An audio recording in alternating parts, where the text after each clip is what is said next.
Coucou tout le monde, j'espère que vous allez bien. Je suis ravie de vous retrouver aujourd'hui pour une nouvelle vidéo dans laquelle je vais vous parler de 5 films que j'ai vus sur Netflix.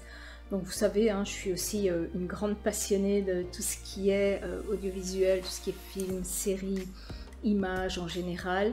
Donc je vais vous présenter 5 films dont le premier est The Invisible Guest. Alors Invisible Guest, c'est l'invité invisible.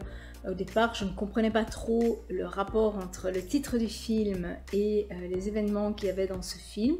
Donc c'est l'histoire d'Adrian qui est en liberté conditionnelle parce qu'il a été accusé du meurtre de sa maîtresse. Donc c'est un homme marié mais qui a une maîtresse et il s'est retrouvé à un moment dans une chambre d'hôtel inconscient, et quand il s'est réveillé, sa maîtresse avec qui il avait rompu était là, morte, et la porte fermée de l'intérieur, pas de fenêtre ouverte, donc lui ne se souvenait de rien, mais il est persuadé que c'est pas lui qui l'a tué. Donc son avocat fait appel à un super avocat qui s'appelle Virginia Goldman, si je me souviens bien, et à qui il doit raconter son histoire, les faits, mais en fait elle le pousse dans ses retranchements, et là on apprend beaucoup de choses et on voit en fait plusieurs versions de ce qui s'est passé. C'est même pas plusieurs versions, c'est ce qui s'est passé avec l'interprétation de chacun, et à un moment lui et sa maîtresse sont amenés à se rendre dans un hôtel parce qu'ils ont fait quelque chose qui a une incidence sur le fait qu'ils sont liés à jamais. Et en fait, cette avocate va dénouer l'intrigue, et à la fin, moi je suis restée vraiment baba parce que, comment se dénoue cette histoire, il fallait vraiment y penser. J'ai regardé ce film 2 fois parce que je voulais voir si ce que je savais à la fin, j'allais le remarquer pendant le film. Et en fait, non, on ne le voit pas. Alors que c'est évident, c'est devant nous, mais on ne le voit pas. Donc ça, c'est un film super bien fait que je vous conseille. C'est un thriller, donc un thriller espagnol qui date de 2017, et franchement, je vous le conseille. Alors le deuxième film, c'est The Little Mermaid, c'est La Petite Sirène en film. J'avais plutôt l'impression que c'était un film pour grands enfants, jeunes ados, et j'avais envie de le regarder avec mes yeux de petite fille qui adore tout ce qui est imaginaire, tout ce qui est fantastique et tout ce qui est conte. Donc c'est vraiment un conte. Donc l'histoire commence par une grand-mère qui explique à ses enfants une histoire d'une petite sirène, donc la petite sirène qui avait sauvé un prince des eaux, mais donc ce prince, elle l'a déposé sur la plage, et puis ensuite elle est tombée amoureuse de ce prince, et cette petite sirène, elle est retournée au fond de l'océan, et elle a demandé à un sorcier de lui permettre d'avoir des jambes pour retrouver le prince. Entre-temps, le prince, lui, se réveille et voit une jeune fille qui n'est pas la petite sirène qui l'a sauvée sur la plage, et en tombe fou amoureux parce que il pense que c'est elle qui l'a sauvée, et il l'épouse. Donc la petite sirène, elle fait un marché avec le sorcier au fond de l'océan qui lui donne des jambes, et en échange, elle lui donne son âme. Donc elle lui appartiendra à tout jamais. Donc quand elle retourne sur la terre et qu'elle voit qu'il est marié avec une autre jeune fille, elle veut récupérer son âme, cette fiole, et reprendre sa vie, et en fait le sorcier ne le lui permet pas. Donc elle est à tout jamais liée à ce sorcier, et ce sorcier a un cirque, et il l'exhibe dans ce cirque où elle se montre en tant que sirène dans une eau, dans un grand aquarium.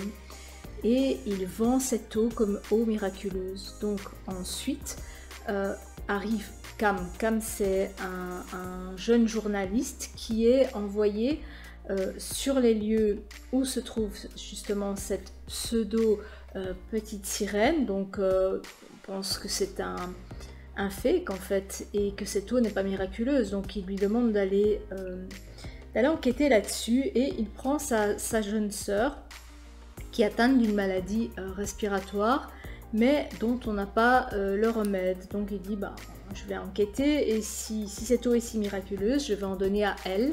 Donc elle, c'est le nom de sa sœur et on verra bien. Donc il fait son enquête, plein de gens sont guéris par cette eau et en fait il se rend compte, enfin au départ il pense aussi que c'est un fake, mais elle, donc sa sœur, elle est persuadée que c'est une vraie sirène et elle veut la libérer.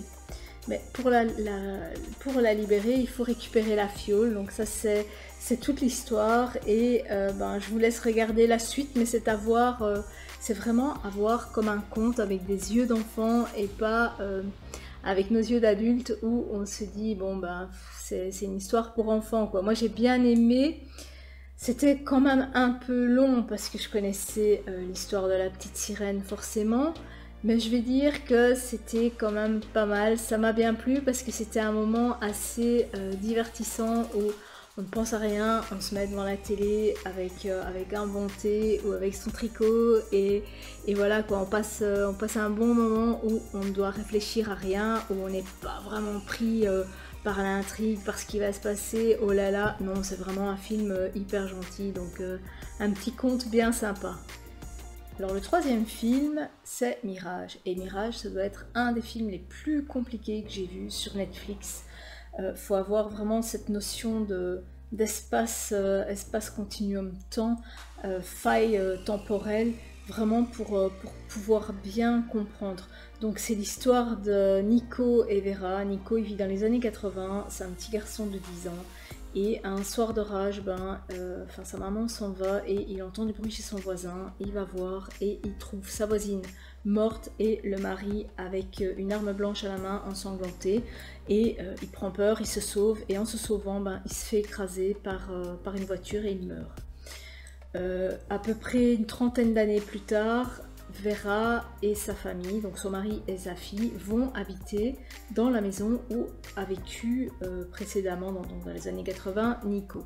Là, il tombe sur cette télé avec ce caméscope et il commence à regarder les cassettes vidéo sur lesquelles s'était filmé le petit Nico. Et c'est comme ça qu'il commence à voir Nico et il se demande, tiens, qui était ce petit garçon? Et son mari qui est policier fait sa petite enquête et se dit c'est un garçon qui a été tué. D'ailleurs il y avait eu un meurtre à cette époque qui n'a jamais été élucidé et lui s'est fait écraser, on ne sait pas comment, on ne sait pas pourquoi. Et donc ça se passe et puis ils sont en plein déménagement et le soir il y a un gros orage et la télé se met en route. Cette grosse télé donc des années 80 se met en route et Vera va voir et elle voit que en fait le caméscope, il n'y a pas de cassette dedans et elle voit une émission des années 80, donc elle ne comprend pas bien. Et puis après apparaît Nico qui est là et qui la voit aussi, avec qui elle peut communiquer. Donc elle lui dit écoute, ne sors surtout pas parce que tu vas avoir un accident, tu vas mourir. Mais bon, Nico il entend le bruit donc il est attiré. Donc elle fait tout son possible pour éviter qu'il se fasse tuer. Et c'est de là que part l'histoire où elle sait communiquer, donc il y a une faille dans le continuum espace-temps, donc elle sait continuer avec le passé, et lui, son passé, c'est avec cette faille communiquer vers le futur. Donc les failles, ça permet ça en science-fiction, et donc, ou de se déplacer aussi, mais ici, dans ce cas-ci, c'est juste de pouvoir communiquer. Et donc, elle se réveille le lendemain matin dans un hôpital et elle est médecin, elle n'est pas mariée avec son mari, elle n'a pas d'enfant, donc elle veut retrouver sa vie avec son enfant parce qu'elle a perdu sa fille, quoi. Donc elle se dit mais qu'est-ce qui se passe? Donc elle retrouve son mari qui est marié avec une autre femme et elle ne comprend rien. Et en fait, on découvre après le lien qu'il y a entre Nico et elle, pourquoi il y a eu cette faille et... Mais c'est hyper compliqué, donc c'est un film à regarder vraiment sans tricoter celui-là, parce que franchement il faut vraiment bien tout regarder et on se rend compte que qu'ils sont liés et on se demande même s'ils sont pas perdus dans une boucle temporelle. Donc une boucle temporelle c'est un élément qui va à chaque fois faire changer toute l'histoire, comme ça à chaque fois ils vont revenir et revivre quelque chose d'autre. C'est vraiment très spécial comme film, mais si vous aimez la science-fiction, si vous aimez ce concept où on sait communiquer à travers une télé, ou même si c'est pas vrai, enfin même si c'est pas réalisable, où on fait aller son imagination. Ben, si vous aimez ça, je vous le conseille parce que c'est vraiment une belle histoire d'amour. Et moi, franchement, j'ai vraiment apprécié, mais bon, j'adore la science-fiction. Donc, je suis peut-être pas la mieux placée pour vous conseiller parce que j'adore ce genre de film, j'adore quand c'est un peu tordu, quand il y a des choses auxquelles je ne m'attends pas. Donc, et la fin est aussi bien foutue, elle est surprenante, donc enfin, moi je vous le conseille si vous aimez la science-fiction. Alors le quatrième c'est The Fundamental of Caring, donc c'est les fondements de la bienveillance. Donc c'est un film que j'ai adoré, j'ai vu aussi ce film 2 fois. Donc c'est l'histoire de Trevor qui est handicapé moteur, donc qui est dépendant de tout et de tout le monde, qui ne sort pas de chez lui et là il vient de déménager. Et tous les infirmiers qui s'occupent de lui finissent par rendre leur tablier parce que il est infernal, il est odieux, il est vraiment exaspérant, très imbu et c'est une personnalité à côté de laquelle on n'a pas envie de rester. Donc sa mère elle est désespérée, il faut quand même qu'elle aille travailler, donc elle fait appel à un infirmier, encore un autre infirmier, elle sait qu'il ne reste pas, donc elle est un peu désespérée, et là Ben arrive et c'est sa première expérience en tant qu'aide-soignant. Donc il doit faire ses preuves. Bon, Trevor arrive, il fait son petit cinéma pour essayer de le dégoûter, mais lui il reste perplexe. De toute façon il est dégoûté de la vie, quoi. Sa femme veut divorcer parce qu'il s'est passé un événement tragique dans sa vie et il n'y a plus rien qui peut l'atteindre. Donc il dit oui, je vais m'occuper de lui. Donc l'autre il essaye vraiment, Trevor, il essaye vraiment de le dégoûter. Et il tient bon, quoi. Et en fait à un moment, enfin lui à la base, Ben il est auteur, mais il avait envie de faire autre chose de sa vie suite à un événement qu'on découvre après dans le film, et il s'est dit je vais aller un peu vers les autres, mais il s'attendait pas à se retrouver face à une telle personnalité aussi détestable que Trevor.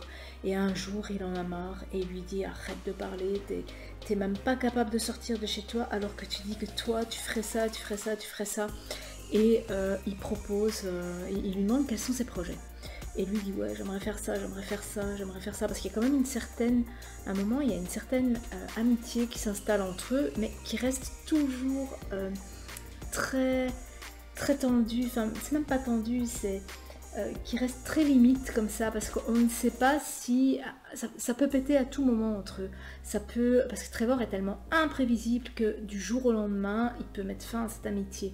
Et donc cette amitié s'installe entre eux et Ben propose qu'il fasse un voyage d'1 semaine parce qu'on sait qu'il est condamné, Trevor, et qu'il va mourir, qu'il en a plus pour longtemps, qu'il en a plus pour 2 ans à vivre. Donc il dit écoute, avant de mourir, il faut au moins que tu vois ce que tu avais envie de voir et que tu fasses ce que tu avais envie de faire. Donc sa mère au départ, non, il doit dormir avec des bonbonnes d'oxygène, il sait pas bouger, il sait juste bouger les doigts et la tête et c'est tout, quoi.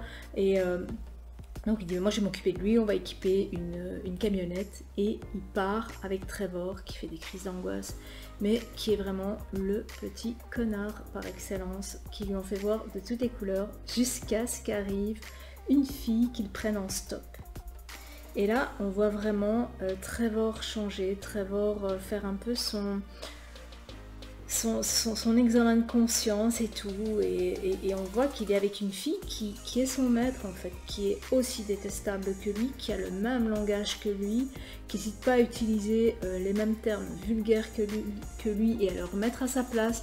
Et il s'installe vraiment aussi une nouvelle relation entre lui et cette fille, et Trevor il n'a pas confiance en lui, c'est une grande gueule mais il n'a pas confiance en lui, et il doit vraiment se prouver que malgré son handicap, il est quelqu'un, et pour ça Ben va l'aider, et c'est vraiment un film génial, et jusqu'à la fin c'est vraiment un film hyper émouvant, un film qui est vraiment qui parle vraiment des fondements de la bienveillance. Le titre, c'est vraiment le bon titre. Parce que franchement, Trevor, moi je sais pas si j'aurais pu rester 5 minutes avec lui, quoi. C'est le genre de petit emmerdeur, franchement, qui en a envie d'en coller une, quoi. Tellement il est désagréable. Alors le jeu d'acteur, il est vraiment super génial, et en fait on se rend compte que l'un apporte beaucoup à l'autre, mais que l'autre apporte aussi beaucoup à celui qui en manque. Et ça, on ne le comprend qu'après, on comprend vraiment pourquoi Ben reste. Parce qu'en fait, il a besoin de Trevor pour pouvoir accomplir quelque chose et il n'a plus rien à perdre, quoi. Donc c'est vraiment un film que je vous conseille, c'est un film vraiment magnifique. Donc The Fundamental of Caring, donc les fondements de la bienveillance sur Netflix, ça vraiment un film génial. Et pour terminer, le dernier film que j'ai à vous présenter, c'est une comédie espagnole mais qui est tirée d'une pièce de théâtre française, donc une pièce qui a été écrite par Laurent Baffy. Laurent Baffy, je pense que tout le monde connaît, moi je l'avais déjà vu en pièce de théâtre. Faut plus le présenter, quoi. C'est Toc Toc, et Toc Toc c'est vraiment génial, c'est déjà génial en pièce de théâtre, mais alors ce film est super génial. Et ce que j'adore, c'est que j'ai beau le regarder tous les ans je me marre, parce que tous les ans je retrouve de mes comportements, et tous les ans je retrouve des comportements des gens avec qui je suis. Donc Toc Toc, c'est un trouble obsessionnel compulsif. Donc trouble obsessionnel compulsif, c'est tous ces troubles qu'on a, ces manies qu'on a de toujours vérifier la porte, tiens, de toujours poser tel accessoire à tel endroit, ou moi je compte aussi toutes les marches quand je monte. Donc moi je me retrouve un peu dans tous les personnages, quoi. Quand je les vois, je me marre parce que je me vois en fait genre est-ce que j'ai éteint le four avant de partir, ou est-ce que ma porte est fermée. Il m'est déjà arrivé de téléphoner à mon voisin, d'ailleurs mon voisin a ma clé, en lui disant est-ce que tu veux pas aller voir si j'ai bien éteint ma bougie, quoi. Donc je me reconnais dans tous les personnages, quoi. Genre celui qui compte, genre celle qui s'essuie les mains. Combien de fois, quand je suis à l'hôpital, je n'arrive pas à toucher une rampe d'escalier, enfin partout. Je sors des toilettes, je sors avec le papier avec lequel je me suis essuyé les mains pour toucher la clinge, pour ne pas prendre les microbes des gens qui ne se seraient pas lavé les mains. Et je pense qu'on fait tous ça. Il y a juste un truc, c'est répéter 2 fois la même chose, ou terminer mes phrases en répétant toujours le même mot. Donc ça je pense pas que je le fais, mais pour le reste je pense que je me retrouve dans tous ces personnages, et le syndrome de Jean de la Tourette non plus, mais sinon c'est vraiment bien foutu. Et franchement, réaliser un film dans une seule pièce comme ça, enfin dans un seul étage comme ça, franchement c'est bien fait. Et j'ai adoré tous les personnages, même si je les connaissais, je les ai redécouverts. Enfin, en fait je les redécouvre à chaque fois, mais j'adore. Donc ça je vous le conseille aussi, même si vous le connaissez, même si vous connaissez le film, je vous conseille vraiment de le re-regarder, parce que c'est vraiment un jeu d'acteur exceptionnel. J'ai vraiment adoré, et c'est vraiment un film génial pour pas se prendre la tête, pour vraiment prendre du recul, pour oublier les tracas du boulot. C'est vraiment un film génial. Voilà, j'espère que cette vidéo vous aura plu, qu'elle est pas très longue, enfin qu'elle est pas trop longue en fait. J'en ferai d'autres encore sur les séries, sur les films, j'ai encore plein de trucs à partager avec vous. Et n'hésitez pas vous aussi à me dire quels sont les films que vous aimez, si vous avez pensé comme moi, ou parce qu'on n'est pas tous obligés d'avoir le même avis. Donc c'est bien aussi de partager, parce que vous me voyez, mais moi je ne vous vois pas forcément. Vous m'entendez, moi je ne vous entends pas, donc n'hésitez pas à revenir vers moi. Alors si vous n'êtes pas abonné à ma chaîne et que vous aimez Netflix ou autre chose, enfin autre chose que je fais, n'hésitez pas à vous abonner en cliquant juste là en bas de votre écran, ça me fait plaisir. Et c'est une façon pour moi aussi de me dire ben voilà quoi, tu fais des vidéos et les gens les apprécient. Voilà, je vous dis à très bientôt pour de prochaines vidéos. Ciao.